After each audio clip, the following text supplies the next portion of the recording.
Worried you're going to get vagina shit. Just let me know. Feminism! Marina and the Diamonds, hello. Hello.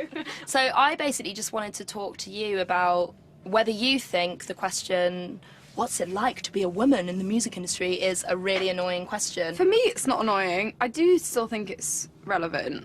Actually, asking the question has made the topic very, very popular. Like, for me personally, there are a lot of things that I think still have to happen for women in music. Marina's latest album, Fruit, was a worldwide success and is the first album where she has taken complete creative control. When it came to the Fruit album campaign, from an outsider's perspective, that seemed like it was something very much driven by you. Was that easy for you to do, or was that something that you had to kind of fight, is such a strong word, but fight your label?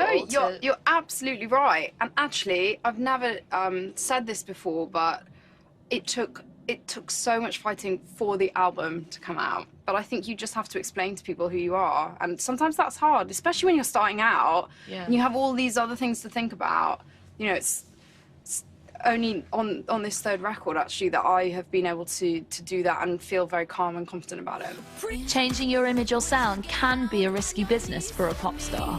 When you put out Prima Donna Girl and people began to criticise you and saying you sold out, do you think that was more amplified because you were a woman? I am not sure.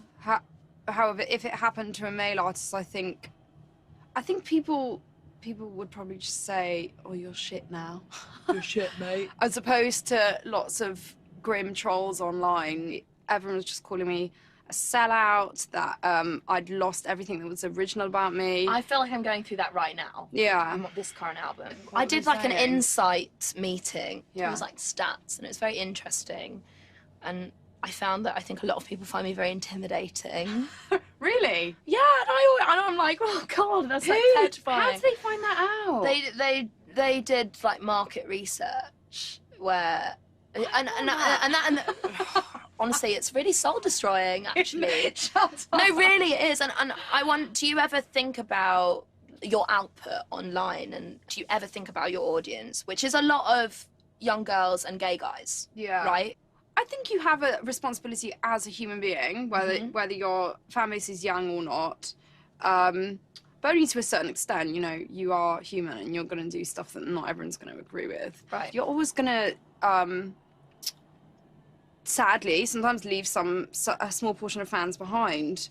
But I think with my fan base, and perhaps with yours as well, I feel like it's less about like the genre of music you make. It's more about you as a person and being honest and being able to have that relationship with your fans.